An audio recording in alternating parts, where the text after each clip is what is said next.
Hey everybody, I'm Tommy, and this is the fourth video in the build series of videos for the MicroShop project. Whether it's your first time here, or even if you've been here before, welcome to 1 Minute Workbench.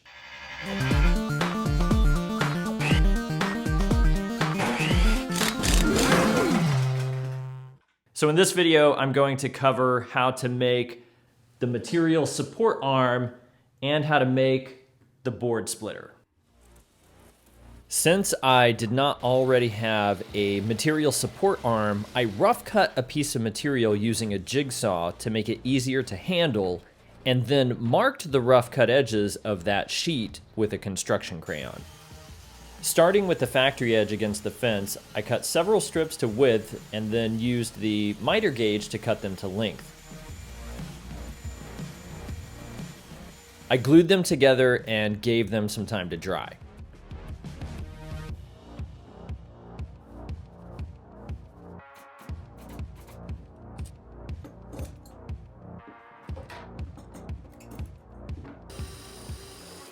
Once they were dry, I drilled holes that would eventually hold the pieces of steel conduit.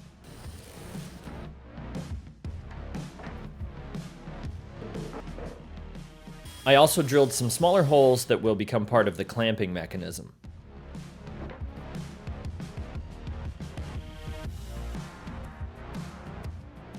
I drew a line that was centered with the larger holes and then made a cut right down the center of that line.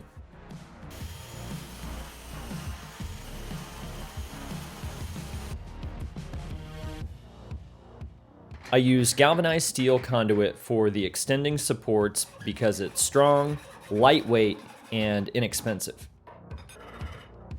I made sure to remove any sharp burrs using a flat file and some 150 grit sandpaper. I also made these small knobs. If you haven't seen my method for making knobs like this, check out part 3 of this series where I make the knob for the miter gauge. To finish off the clamping mechanism, I added these counterbore holes and T-nuts in line with the smaller holes.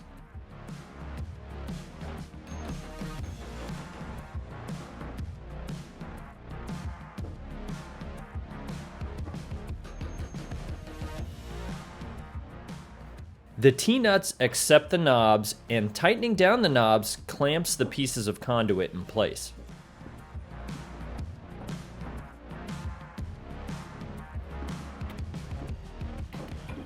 These small blocks have holes drilled in them that will perfectly align with the extending supports. Before installing the blocks, however, I had to drill these holes in the main cabinet. I then verified that the spacing was correct. With the spacing just right, I flipped the unit over and glued the blocks into position.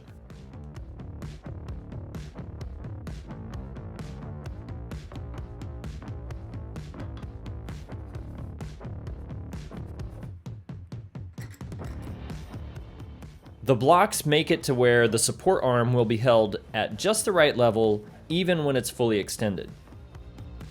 And these marks are just to let me know that the arm is as far out as it can go without falling out of the internal blocks.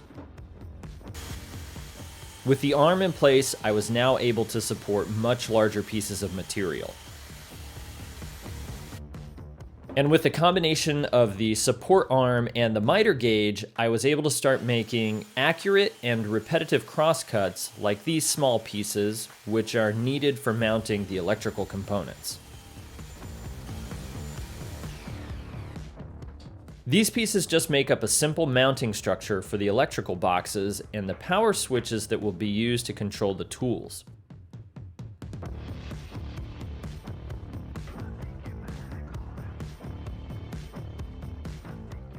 As you can see, no measurements are required for assembling these pieces. Since they are a specific size, all you have to do is align the edges.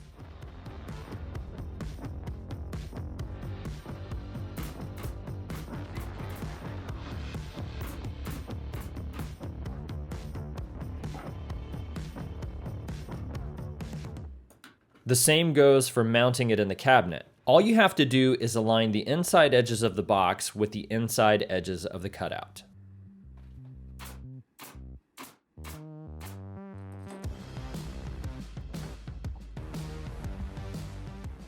I held the electrical box approximately in the center, marked the screw locations, and then screwed it in place.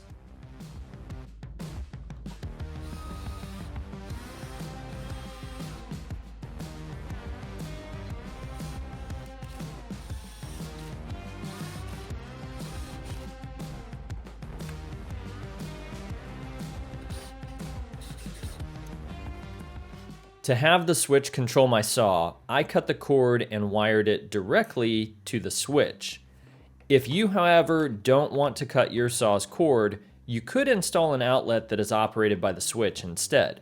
You would then just plug your saw into the outlet and turn the outlet on or off using the switch.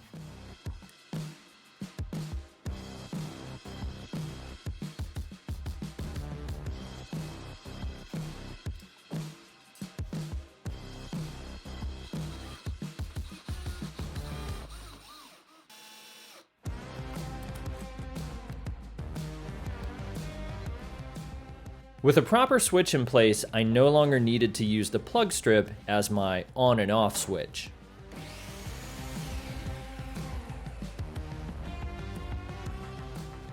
For the board splitter, I started out with an old saw blade and a template.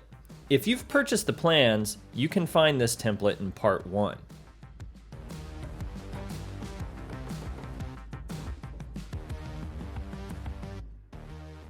Keeping with the theme of building the MicroShop using only simple tools, I used a hacksaw to cut out the shape. I could have used an angle grinder to speed things up, but with a brand new hacksaw blade, I was pretty surprised at how fast and easy this part of the process actually was.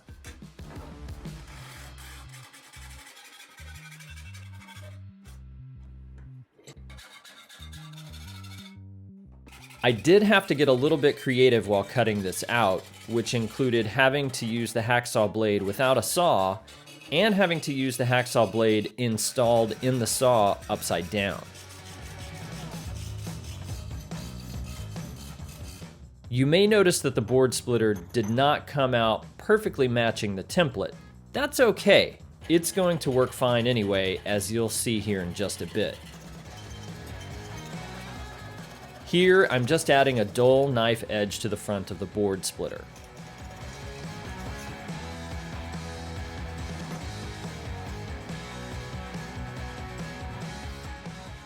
For safety, I came back with 150 grit sandpaper and put a nice smooth finish on all of the edges.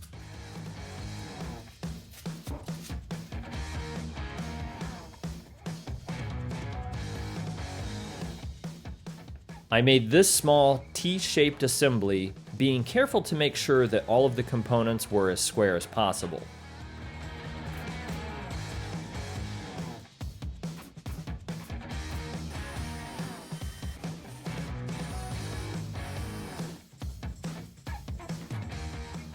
I then held the blade and the T-shape up to the MicroShop to get an idea of how the blade should be mounted.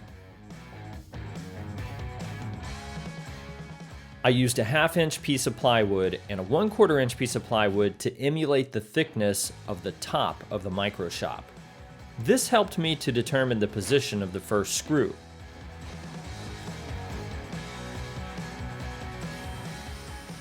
For now, we're only going to be adding one screw because this will still allow the blade to pivot.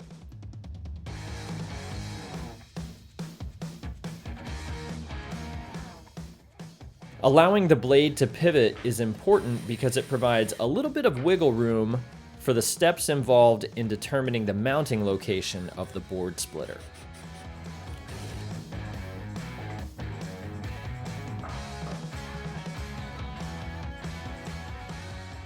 Using a framing square, I drew parallel lines that perfectly matched both sides of the blade.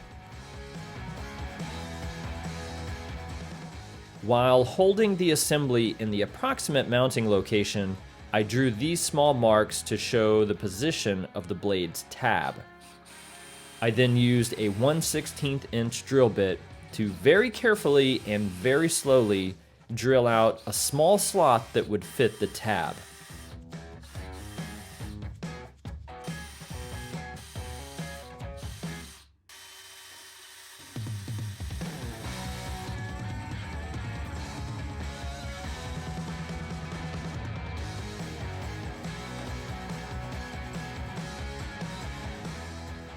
Using a framing square, I squared up the blade, made any minor adjustments necessary, and traced the position of the blade.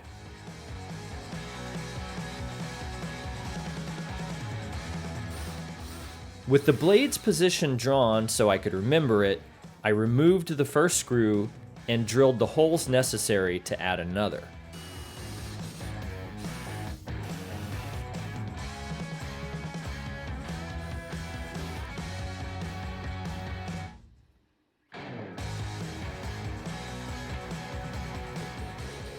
With the 2 screws in place, the blade was now very rigid and very secure.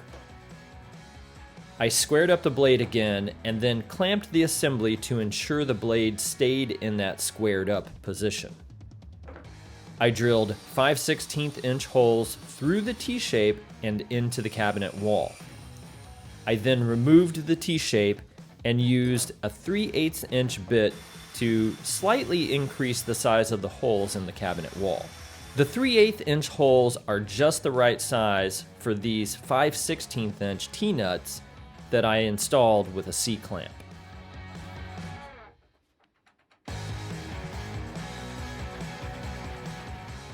I then installed the board splitter assembly and secured it in place with the small knobs I made earlier.